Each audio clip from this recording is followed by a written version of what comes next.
Hello, BookTube. I have a book tag for you today, and I have a slight backlog of book tags, including the Future Classics book tag, a great one created by Eric Carl Anderson, in which he actually tagged me.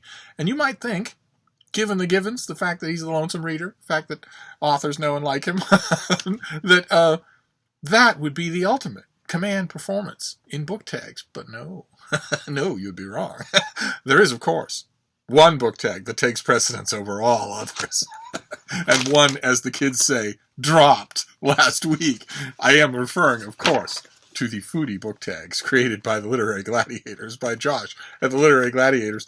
And a new one came out, and I, of course, was tagged. And that's good, because I'd have done it anyway. This one, the foodie book tags revolve around food, and there's been a long series of them. They're all incredible. And this one is the muffin tag. And in his video, Josh pointed out that the 20th of February is National Muffin Day in America.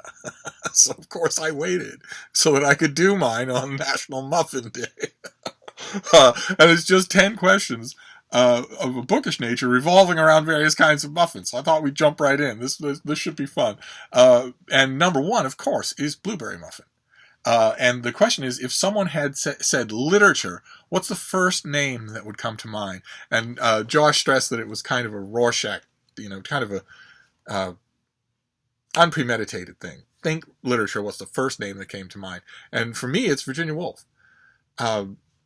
She just saturates everything. It's not just that she wrote a whole shelf of great novels. And also never, apparently, as far as I can tell, wrote a boring letter or journal entry in her entire life. It's also that she is the single greatest practitioner of my own profession. She's the single greatest book reviewer of all time. So, it spans enough genres so that her name came immediately to mind. Question number 2 is English muffin, a work of British lit that becomes easier to understand when discussed with other people. I honestly do not understand this question. Why would discussing anything with other people make it easier to understand? I honestly don't have an answer. I've never found a work of English literature that was difficult to understand in the first place, and even if I had, my understanding wouldn't increase by talking to other people about it, even the author. I know firsthand. So let's just move on to number 3, which is corn muffin.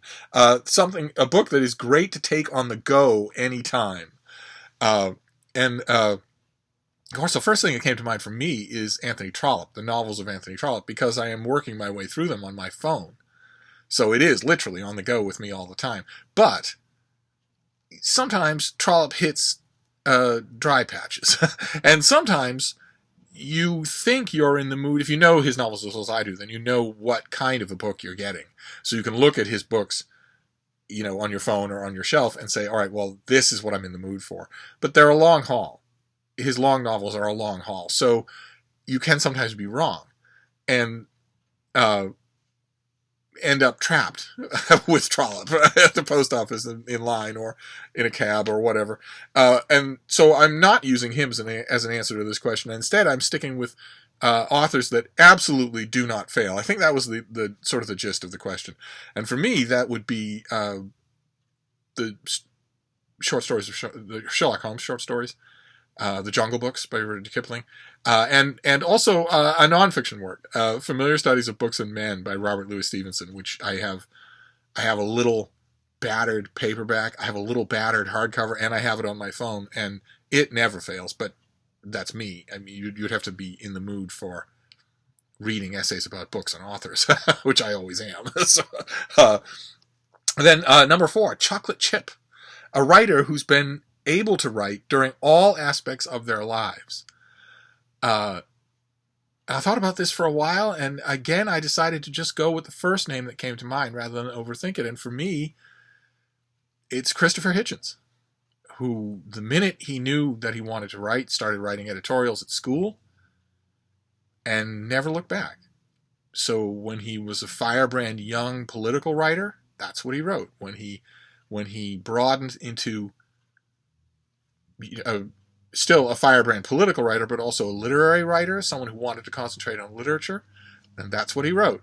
When he became more and more concerned with the grip of fundamentalist Christianity on the educational system of America, when he became more and more concerned with, reflected more and more on the fact that the head of the state in his own native UK was also the head of the church, and when he watched the rise of militant Islam, which is, he died before he saw it get much worse. Then he became focused on religion and wrote about that. And when he got that diagnosis, that horrible moment when an earnest young professional looks across a desk at you over pictures of your insides and tells you something horrible, tells you there's very bad news in these pictures. It's not the kind of bad news that you can buy or argue your way out of. That moment is one of the toughest things in the world. It can silence you. Sometimes it doesn't. A lot of times it does. A lot of times, even a brave person will encounter that moment and break. And Hitchens didn't.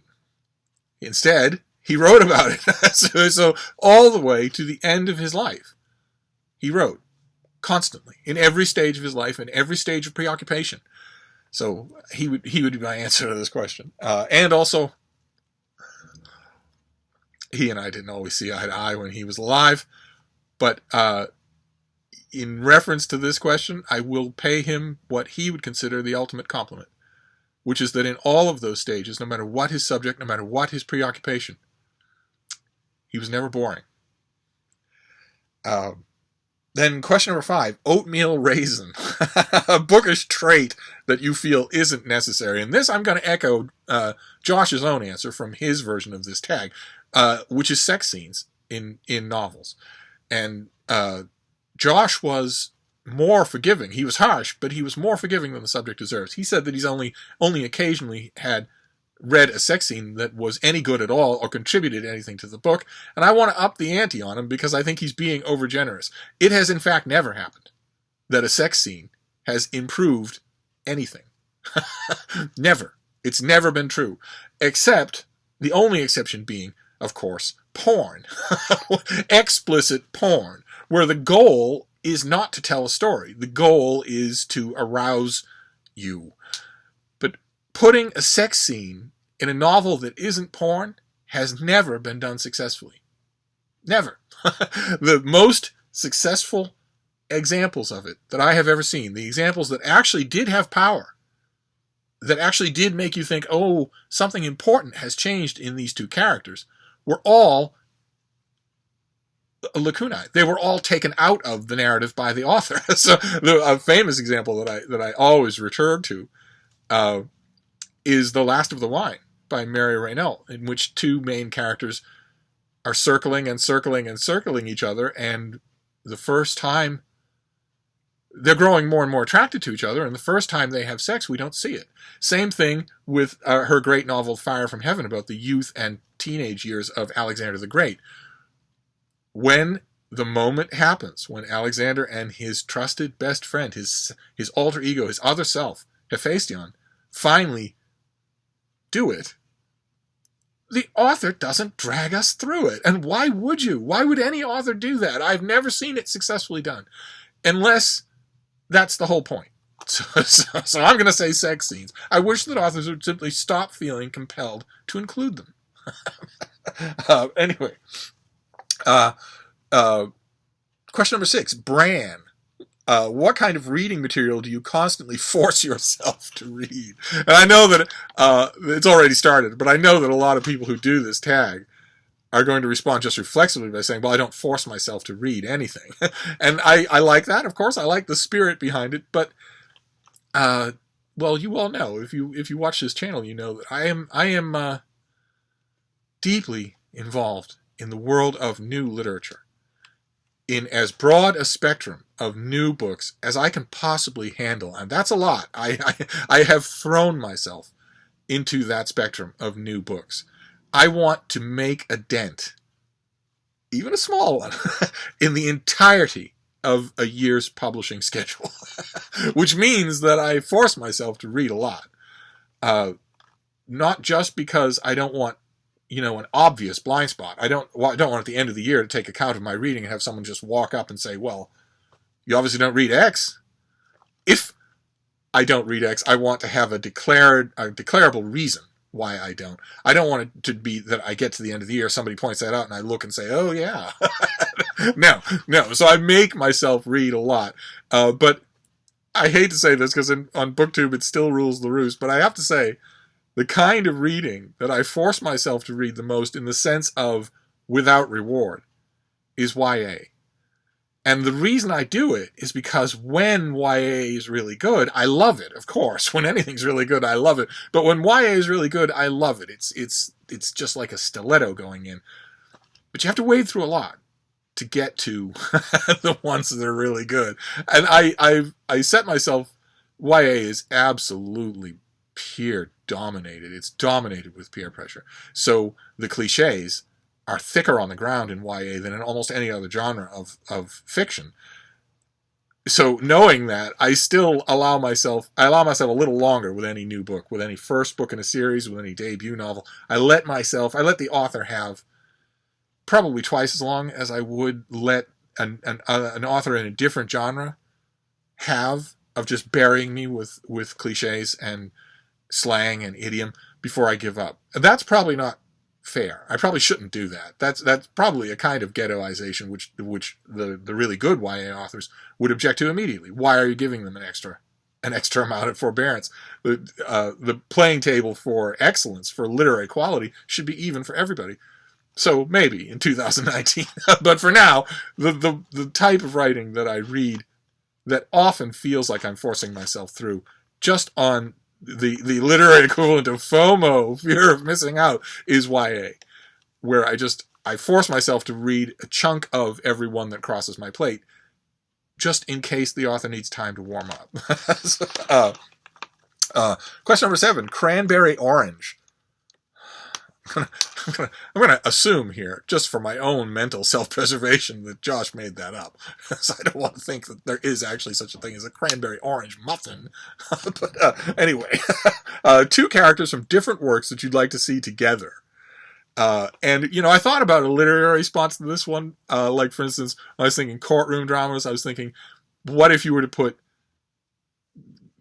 courtroom fiction's most renowned, successful, and impressive, aggressive prosecutor, which would be in for my generation, in my time, would be Perry Mason. What if you were to put him up against the most dogged and successful defense attorney, which of course would be my darling Rumpole? It could never happen. It's 2 different legal systems. But I often think Perry Mason was high-minded, he was noble, he was extremely intelligent and insightful into the weaknesses of witnesses and evidence. But I think he would have been outfoxed in a courtroom by Rumpole. But I was thinking of literary answers to this, but then I thought of a quasi-literary answer. They both had hundreds and hundreds of books written about them. They are legitimately literary figures, but still, it's not quite literary. That was the main answer that came to mind. And that's Captain Kirk and Captain Picard. And what I would ideally like would be one of those Star Trek plots where they end up on opposite sides of a contest. And no mind control, no nothing like that, but where they each actually believe that their course is right. And what I'd ideally like is if there was a little bit of combat in space. Put them both on the bridge of a Constitution-class starship. No bigger, newer technology. Give them both their hand-picked crew. And watch Captain Kirk carve Jean-Luc Picard into tiny little dilithium crystals. But you get a lot of that anyway. I read a lot of this fan fiction, so I get a lot of that anyway. Question number 8, Coffeecake. If you could see any poet, dead or alive, recite poetry at your cafe, who would it be? Well, for purposes of clarification here, I want to point out that I'm not such a puffy-shirted ponce that I actually have a cafe. but I understand the gist of the question, and if I did, it would be Frank O'Hara. I would sit in the audience and just watch him perform. Just watch him do 20 poems, 15 poems. Watch him play the audience, his own poems, where he's reading them in 1 minute. You're laughing your head off, and it's the last thing you expected at a poetry recital. And then 2 minutes later, your heart is in your throat. because of how good he's doing and because of how great his poetry is. It'd be Frank O'Hara. Let's see here. Question number 9. Cruffin. Again, I'm hoping this is fictional. According to Josh's video, it is some sort of Frankensteinish hybrid of a croissant and a muffin. The question is a great work of French lit that's short. A lot of things came to mind. So I was going to be a brat because, of course, I read really fast. So my opinion of what constitutes a short book, they're often longer than what a lot of people think. But I don't want to be obnoxious. Now do I, BookTube? So I picked a novella by my beloved Stendhal, Vanina Vanini is the name of it. If I remember, I'll leave a link down, or not a link, but at least a description so that you can go and find it. I am sure that Vanina Vanini has been translated many times. I'm sure that it has. I have never read it in English, but it's a great gothic-y, gimmicky story about a young woman who eventually uncovers a window that she's not supposed to look through and sees someone she's not supposed to see, and that someone is not whom she appears to be at all. And eventually, in the course of this rocket ship of a novella, a love story emerges that is just irresistible. I love it. I love all of Stendhal, but Vanina Vanini I can certainly recommend. I can't quite recommend the movie. But I can certainly recommend the novella. Question number 10. Muffin-top. A work that would be better abridged. Muffin-top. Yeah, Josh has a kind of a wicked sense of humor. But of course, when you think about a book that would be better abridged, you're automatically thinking of a book that's too long.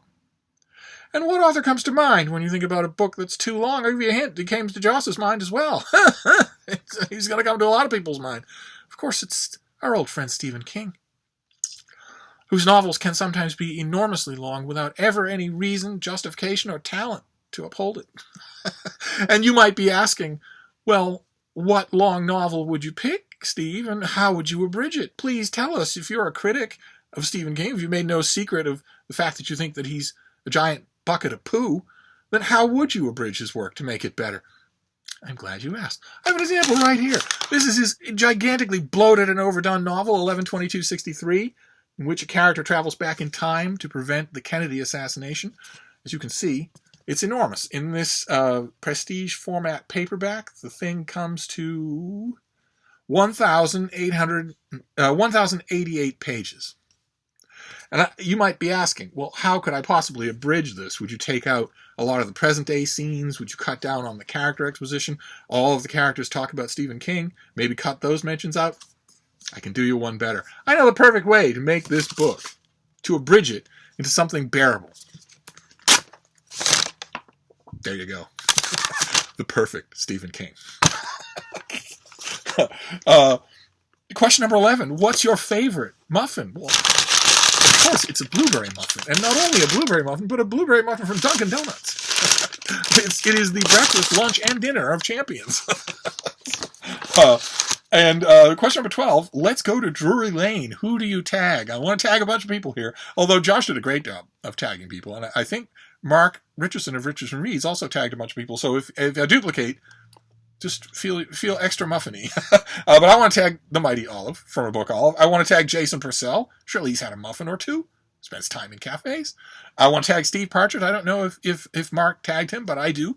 I want to tag Elisa at Paperbits. I want to tag Joe, the retired book nerd, who's coming back out of retirement to help host March Mystery Madness, but there's no reason she can't do a tag, right? And I also want to tag some people that I don't think I've ever tagged before, some people who are fairly new, in the hopes of driving lots and lots of people to their channels, because they're really good. The first of which is Ben at Ben's Books, who is really good, but who disappeared. So I don't know if he's making BookTube videos anymore. But also Alex in Wonderland, and hang on, I've got one other here that's John. Oh, yes, I can barely read my own writing. But the one that I really want to recommend here is Roz at A Journey Through Books, whose channel is just delightful. Just a completely thoughtful reader. And there you have it. That is the Muffin tag, the latest foodie book tag epic that I thought I would do today on Muffin Day, and then I will play catch up with the rest of the tags that I'm backlogged on, because I don't want to neglect that. I love doing tags. But in the meantime, I'll wrap this up for now, and I'll see you soon. Thank you, BookTube.